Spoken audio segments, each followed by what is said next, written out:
Loading. Connection established.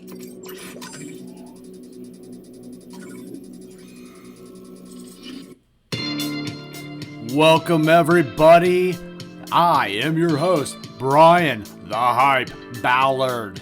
And we are going to go over SummerSlam 2022. Tap Out Talk presents results and thoughts.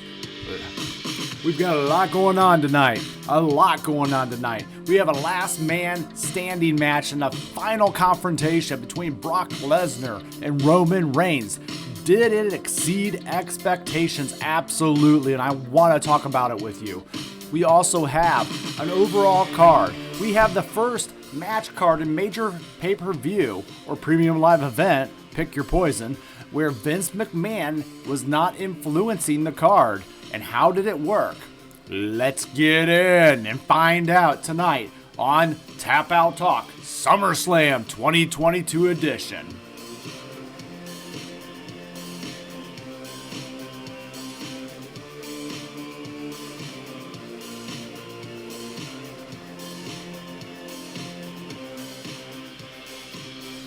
All right, everybody. So our first matchup is going to be the Raw Women's Championship. And it's going to be, you guys will remember 1 year ago, it's a rematch of last year's SummerSlam, opens this year. Basically, the rematch last year was when Lynch beat Belair in 27 seconds after Sasha Banks failed to show up to the event. And the fans are on their feet as they now have an intense stare down. Lynch is wearing red and Belair is wearing blue, symbolizing fire and ice, two elements that are going at it. So, we get this matchup, and you think about how quick that 27 matchup started. And this rivalry started at SummerSlam last year, 1 year ago, right? Bianca Belair with Becky Lynch coming back as the returning legend champion, and she got starstruck. Belair got starstruck from Lynch, and it caught her, and she got counted very quickly in a pin.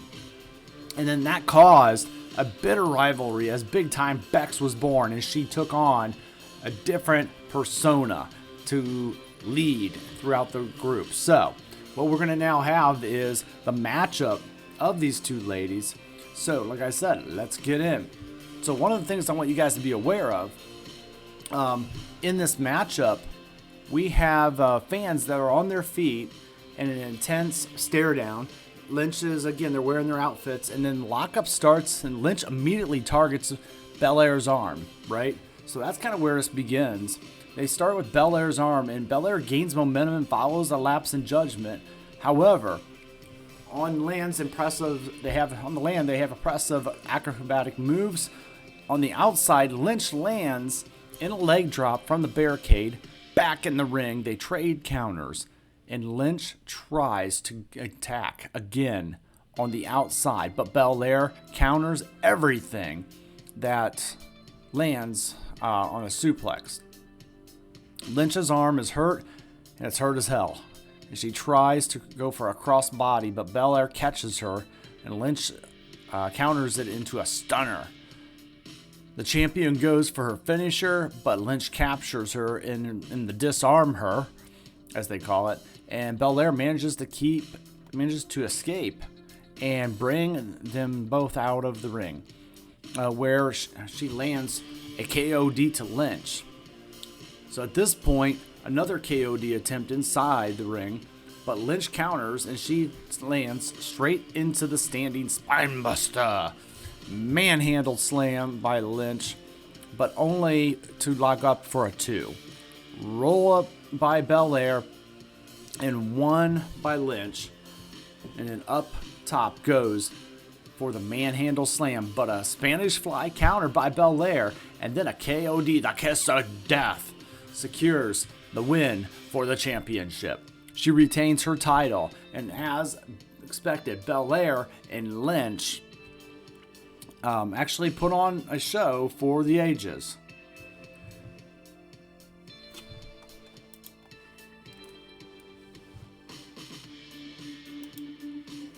So yeah, they put on quite a show for the ages, guys.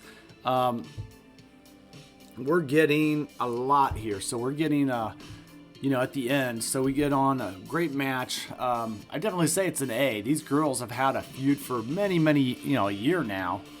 And they've been going on since last year's SummerSlam. And they had a couple matches. And then they had a Mania showdown where she won it back again, right? So she had a return. And this is definitely over a year. This is a rivalry at this point. And so she was able to. And this is the end of a rivalry. Because you want to know why? At the end of the match, when Belair won, Becky hugs Belair, signifying that fire and ice can blend together. And that's what we get. We get a hug in the ring, sportsmanship, and a recognition that Bianca Belair has finally made it. Now, what's going to happen with her next opponents? We get that answer tonight, too, after this grade A match. We get the fact that we found out Bayley is back. After being out a year, Bayley has made her return to the WWE. She's not alone, however. Dakota Kai and Io Shirai actually have arrived into the WWE mainland. And they've attempted to take an attack at Belair, but Lynch comes off her comes right up to her and comes back into the ring. And at this point, all the ladies are staring each other down, and then Bayley takes her new crew and walks away. So that's something to think about here in this one, is we got the closing of the Lynch Belair, dynasty of these matches, but now they're teaming up against this new threat or faction with Io Shirai, Dakota Kai, and Bayley in a new heel stable that they may have to get back with here. And so, good enemies, better friends. That might be the theme in the caption for these two. But for right now, don't forget your end result for the Raw Women's Championship match is none other than Bianca Belair. I like it. This is the exact type of match that Bianca Belair needs to be in. She looked solid. She looked good. She had an opponent she was very comfortable with, right? And a very experienced ladies that know how to wrestle and develop well. I think adding Becky and Bianca and even adding in Bayley to this matchup, I feel Bayley and her heel group, I see all 5 of these ladies in the ring, and I see them all having some fun with this title in this match. So I'm liking it. Maybe we can turn the Raw title into a tag team Raw title women's divisions. Maybe we can merge those. I mean, we're dealing in the world of merging anyway, right, guys? So let's do that. Let's merge them together and have one title and one tag titles. I can live with that. All right, let's get back in here, and we're going to go into our next matchup. So, our next matchup is Logan's brother. I want to start out as Logan Paul versus The Miz. Logan's brother Jake's boxing match scheduled for next week just got nixed. So, the entrance attire was nice for Team Miz with the green, pink, and black. And Logan Paul, WrestleMania attire for Cobra Kai. He's wearing the old Cobra Kai WrestleMania attire as he comes out. But I really like what The Miz did with the bright pink and green for him and Ciampa and Maurice. I thought that was a nice touch. So, didn't expect much out of this match, but I'm going to keep watching. And then we got The Miz tries to one-up Paul right away and has him on the floor. And Paul was able to showcase some wrestling with a fireman's carry. That's a classic wrestling move. And then Paul then lands punches to The Miz's gut and blows. And his blows look better than Shane McMahon's, I'll be honest. But he does the splits and counters Miz. Kicks to a roll-up for a 1 and a 2 in that. Okay. Moonsault by Paul to the outside. Yes, a moonsault. Uh-oh. Logan Paul can wrestle. Okay. Back inside, Paul lands on the hard chops. And The Miz, who basically, does a code breaker to Paul's face. Ciampa, who is in The Miz's corner, lands a cheap shot. The Miz lands the yes or the it kicks, depending on the fan you are. The yes kicks, I'm going to call them. Blockbuster by Paul. A throwback to when they teamed up at WrestleMania. So Paul lands his own kicks and a figure 4 leg lock. I really like this part of the match, a figure 4 leg lock. It gives a nice condensation to, Ric Flair in his last match ever that he's hosting this weekend. So that was a nice nod to the Nature Boy by The Miz, which I really, really appreciated. Paul lands a crossbody after The Miz gets out of the submission attempt. Ciampa gets ejected from the ringside. What? Okay, so here's what's happening, guys. Basically, Ciampa gets ejected because AJ Styles, that's right, AJ Styles basically got thrown out, and he throws out Ciampa for interfering. So Ciampa gets ejected, and he doesn't want to leave, but AJ Styles comes out, like I said, and he throws Ciampa into the crowd. And could it be that AJ Styles is the one secretly training Logan Paul? We're going to find out on Monday Night Raw. So I bet you it is. These two are now going to have a nice little team up match. So what we're going to have then is then Logan hits a phenomenal, see what I did there? Frog splash outside the ring onto the Miz, and Maurice with the chain. And Paul lands on a skull-crushing finale for the win. And the paper, on paper, the match had no reason to be that good, really. It was just two guys being thrown together, guys. But it showed his dedication to prepping for his WWE match. Logan Paul impressed me. It's a very solid encounter between the two. Paul is just getting started, okay? This is only his second match ever. And this guy has some serious skill and some serious moves. And he's got an industry that just loves, people are going to jump on him if he keeps this up.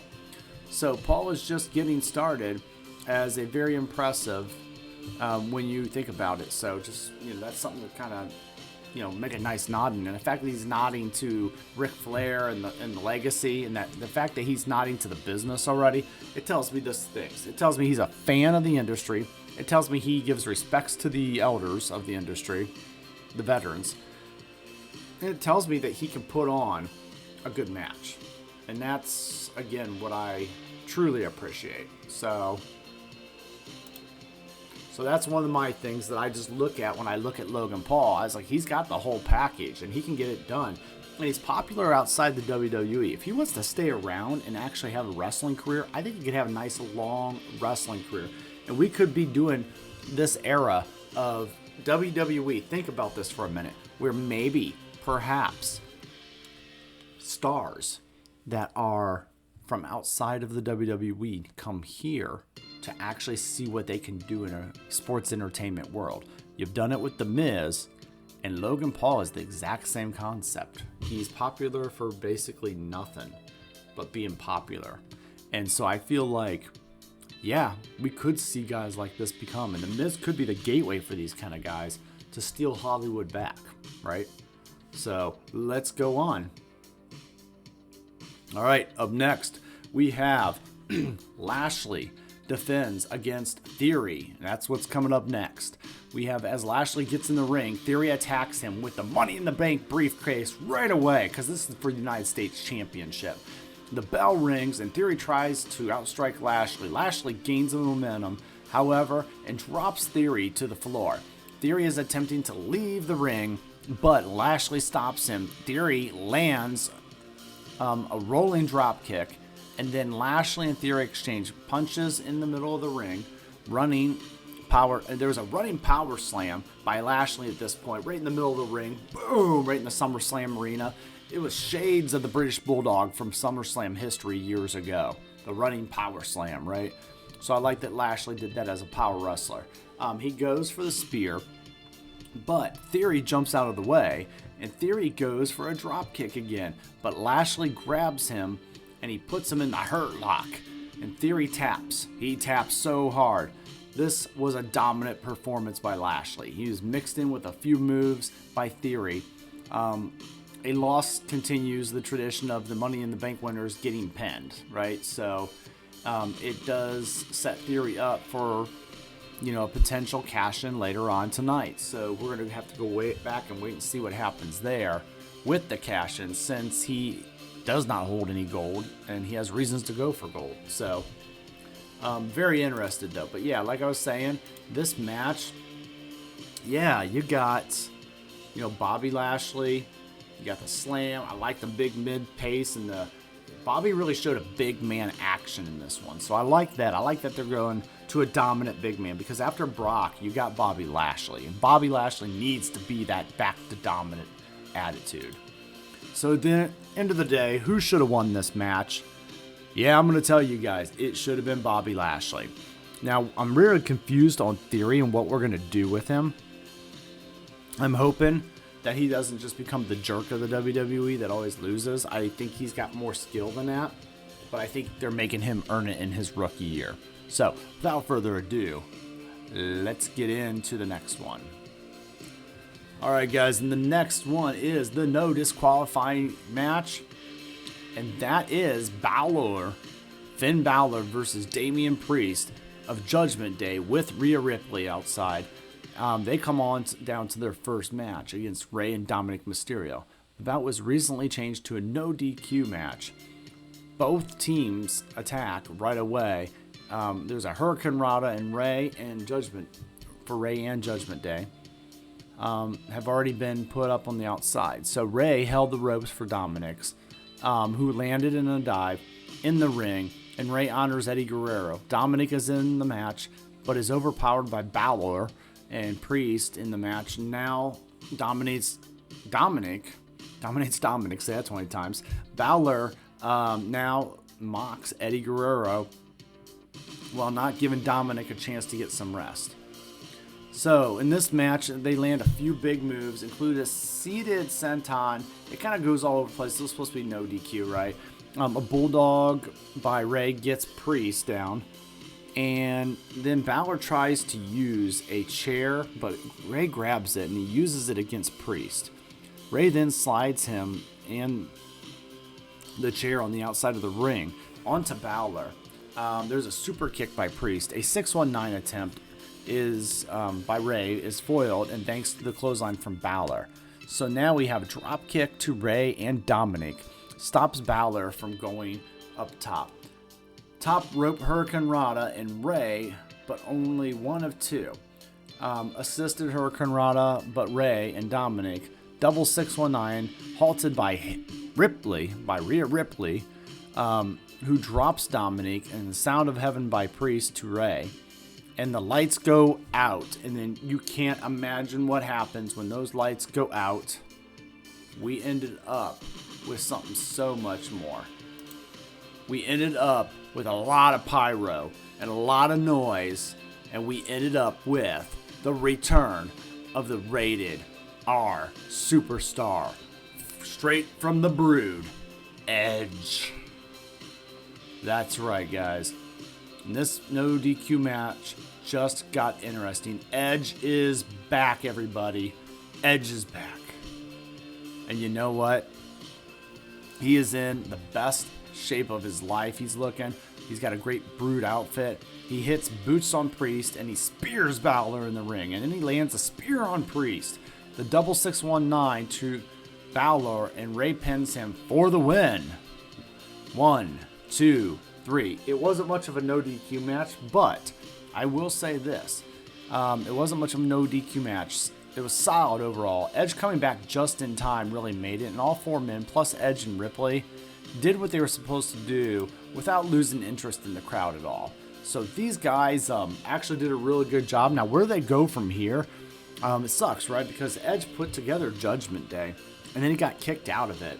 So I guess he's just going to go on a solo fight by himself. And you've seen the promos leading up to this for all weeks long. So I'm glad to see Edge back and tap into his history and his roots. And we're going to see where he goes from there. But yeah, the rated R superstar, that is the Brood approved as Edge. And he is back. All right, coming up next, we've got a grudge match. We've got Pat McAfee versus Baron Happy Corbin is up next. It's a choir has come out to chant bum asshole Corbin, right, over and over and over again. No 7 Nation Army entrance for McAfee. So basically, super kick by McAfee right away in the ring. These two are going at it. Super kick. McAfee goes on the attack, and Corbin lands a few punches himself. There's a Hurricane Rana by McAfee. McAfee puts Corbin on the ropes and lands a flip. Corbin lands a drop kick, and he manhandles McAfee in the middle of the ring, outside of the ring. Corbin pushes McAfee around. Back in the ring, McAfee puts down Corbin and then lands a top rope dive. Corbin slams McAfee onto the announce table. Corbin gets on commentary and mocks McAfee's family during the match. Very a la Rock style. Except for he was drinking water. Continuing in the ring, McAfee recovers and goes up top and superplexes from the top rope by McAfee. Corbin and McAfee trade shots in the middle of the ring. The end of days is attempted by Corbin, and McAfee lands a low blow. McAfee wants to continues to impress, really, right? So McAfee lands a low blow. The referee's distracted. A code red by McAfee for the win, right? And that was just a nice code red. Bam! Right to Corbin, right? And then McAfee continues to impress after he gets this win. Corbin was the perfect dance partner for him tonight. He did just enough, right? The match was slow. The match was quick. Like it was a slow-paced, short match with a little hints of ups and downs quickness. And I think it's a great win. The ending may have been sloppy a little bit, but both men made up for it in a sloppy effort by the two former football stars. So, I mean, keep in mind, this is the battle of the NFL, right? This is the former football stars going at it in a ring. You got a punter and I think it was a linebacker, right, for Corbin. So, yeah, I mean, this is definitely one of those filler matches. I don't think it was anything good, but at least the WWE had a story built up to it. And I've noticed that theme tonight. They got stories now built up to every match that happened tonight. And that's how it should be at every premium live event. Hey guys, I just want to say real quick here at Tap Out Talk, like, share, subscribe. If you want to connect with me on Twitter, that'd be amazing. But love you guys, appreciate the support. Now, let's get back in. All right. So we got the Castle. We got the Clash at the Castle 5 weeks away from today. We got Drew McIntyre who shows up. He gives us a recap of how he is going to be the number one contender for the winner between Brock and Roman in the main event later at Clash at the Castle. And he'll be ready for either one. So the undisputed WWE Universal Champion, it will be defended at Clash at the Castle for Drew McIntyre, and he is excited. And there's a lot of energy coming out of Drew after that win on Friday night against Sheamus. So I see Drew McIntyre having a nice matchup and being able to look really good against Roman in that match.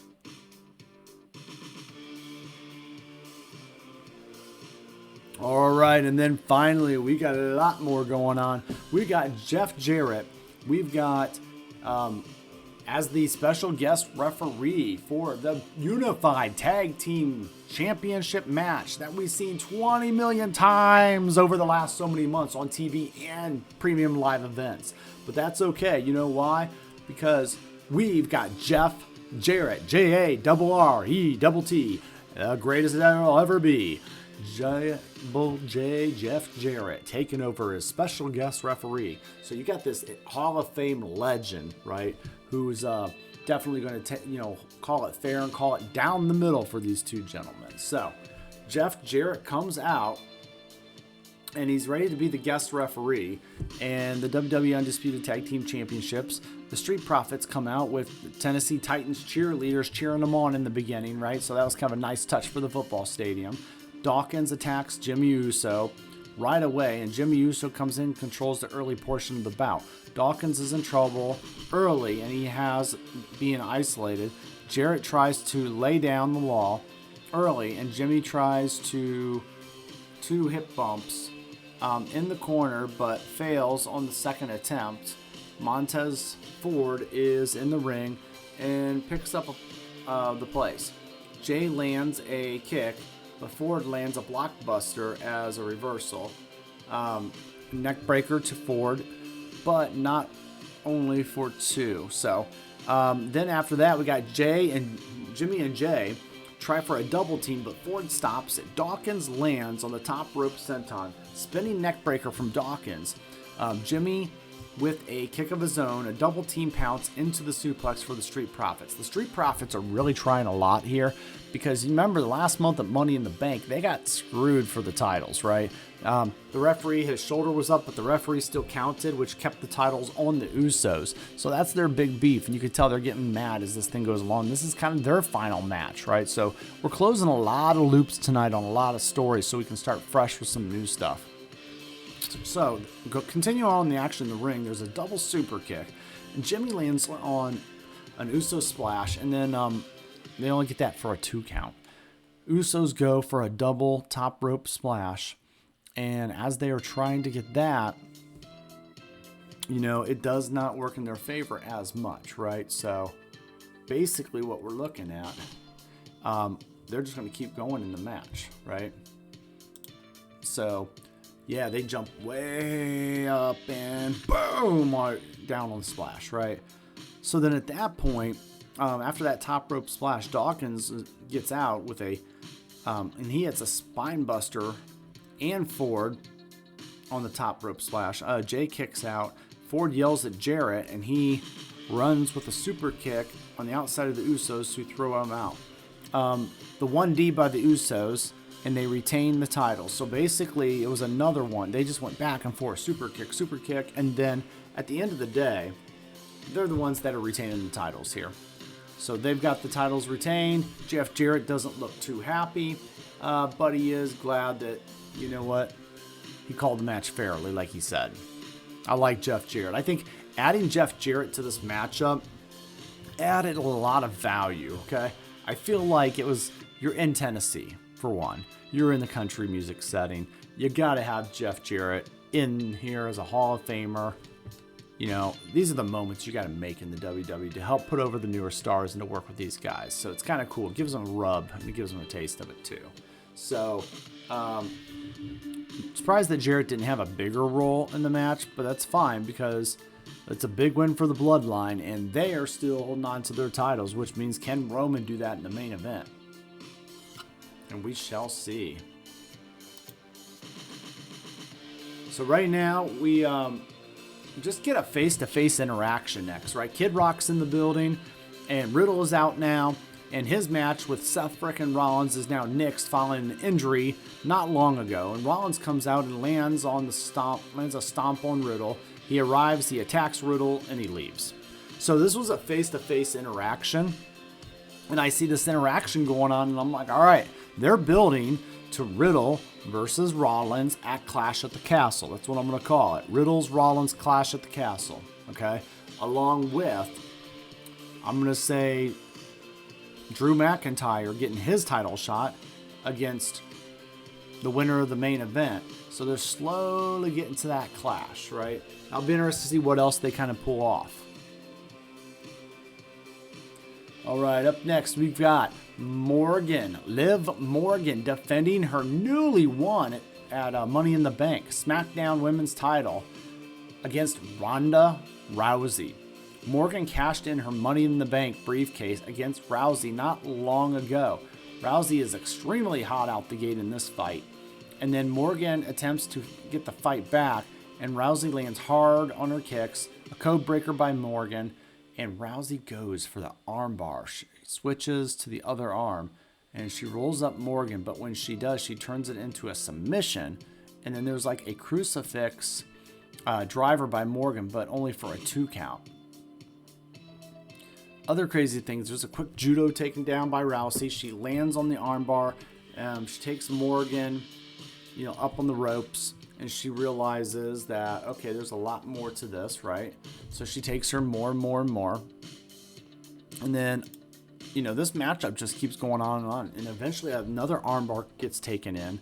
And Morgan has now lasted in an armbar for longer than any other Rousey UFC opponent. So they're building up Liv Morgan, and I love it, right? She's the kind of girl you can get behind. And so she's tough. She's lasted the longest in Ronda Rousey's armbar ever, right? For any ever UFC opponent. That's a great stat. Morgan, so she has her rolled up, and Morgan rolls up Rousey for a 3 count. 1, 2, 3.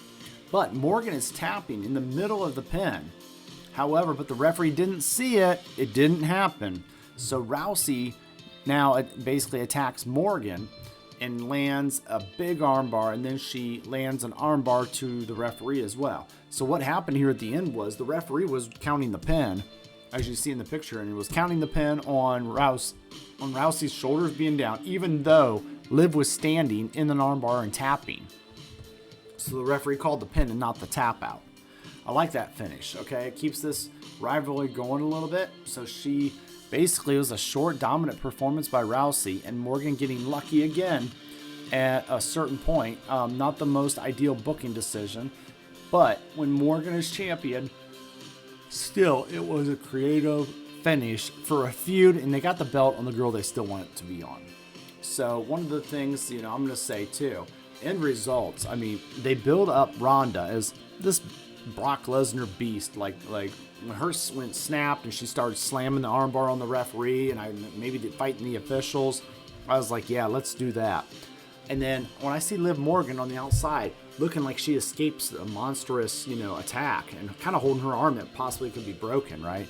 I said they're building up Liv to be a hero and surviving this big bad beast of Ronda Rousey. So they're using these two perfectly, and I want to see more. I want to see how she can keep avoiding her and how she can keep her title even longer to see if she can last. Maybe Clash at the Castle.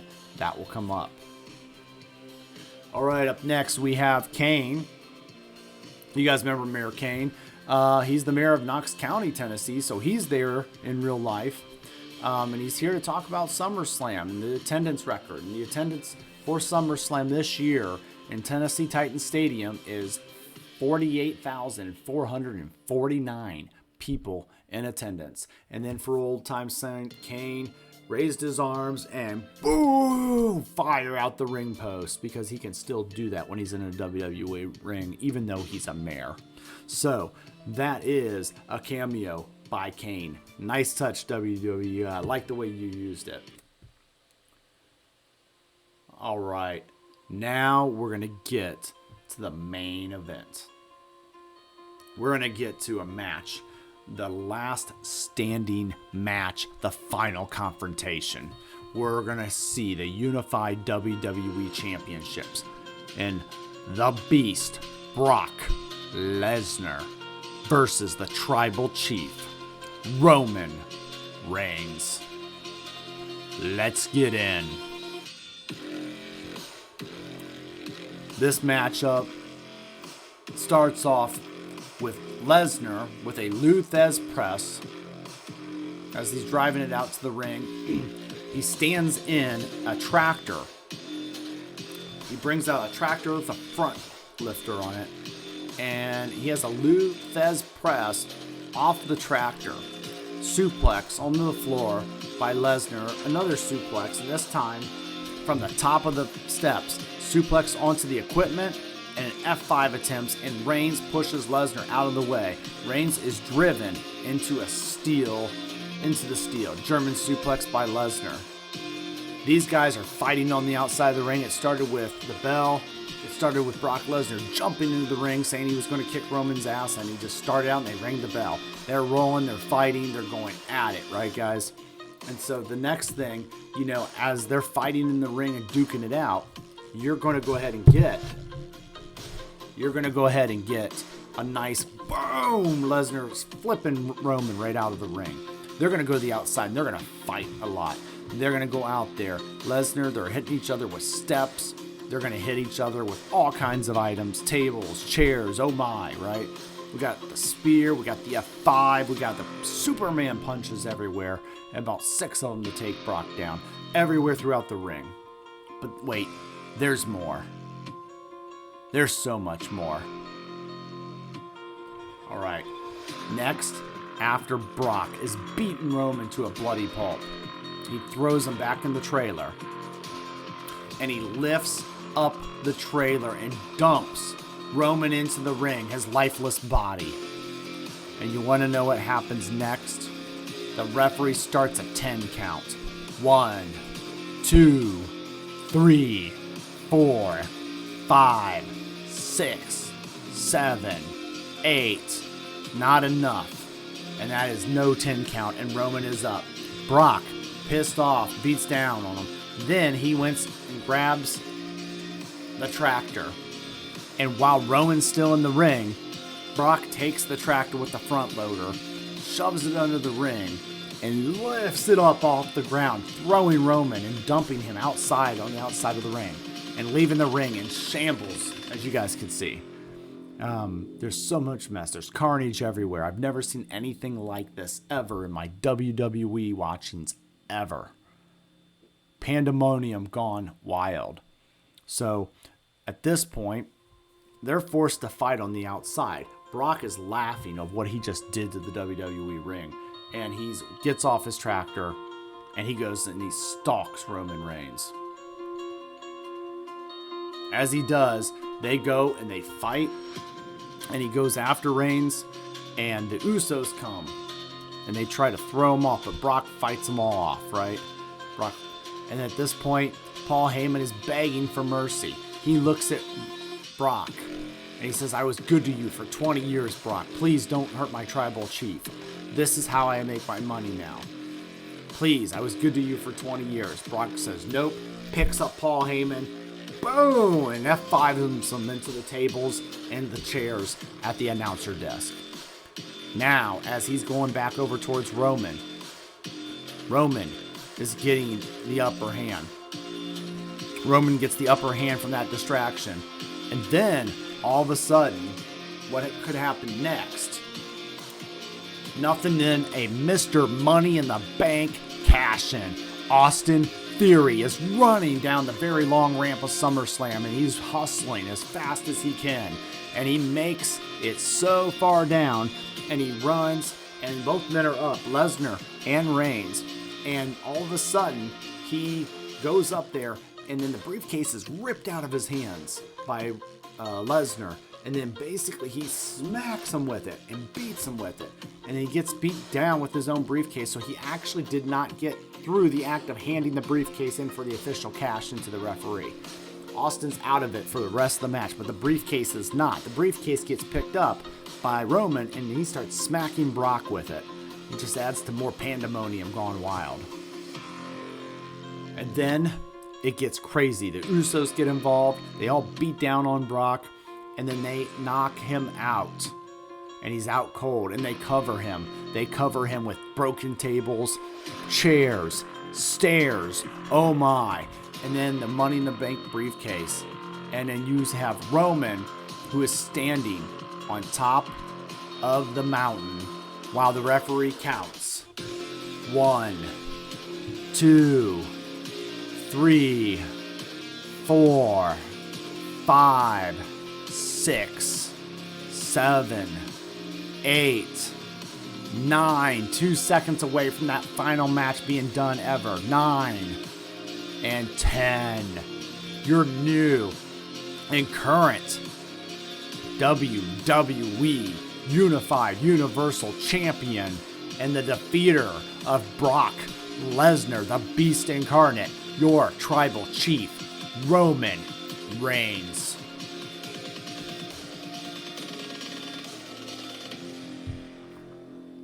What we get next is a celebration by Roman and the Usos as they walk out the ring.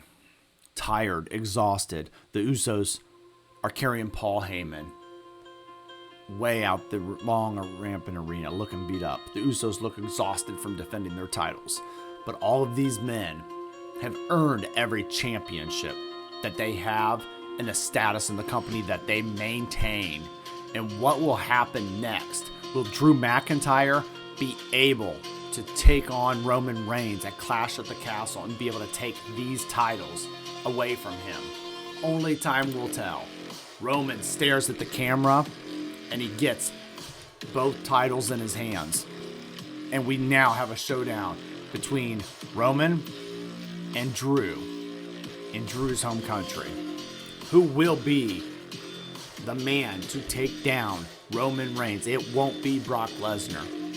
We very clearly got that answer tonight, and we don't know who it will be to eventually take down the Tribal Chief. The Usos, strong as ever tonight. They looked amazing. If you think about it, SummerSlam, I'm going to go to my final thoughts. This was a good show. This was the first show without Vince McMahon. There were still some of Vince McMahon's plans in the show, right? But I want you guys to realize this was a good show with a great main event that passed the torch.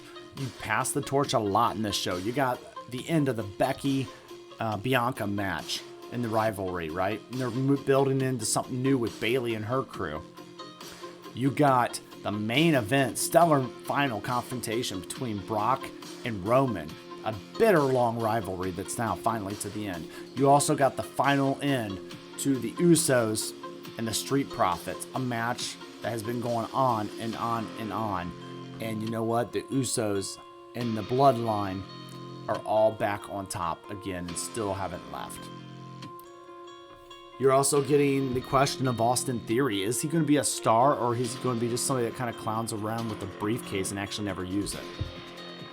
Will it be a successful cash-in if he's strategic enough? And then we get a little mini program in the mid-card with Edge and his return. Edge versus Judgment Day. Edge versus Finn Balor. That's going to be the matchup to see. Maybe he runs a gauntlet against everyone else. Guys, I want to say thank you for joining me on this channel. Thank you for joining me for my thoughts, my final thoughts and results on WWE SummerSlam 2022. Have a good night, everyone.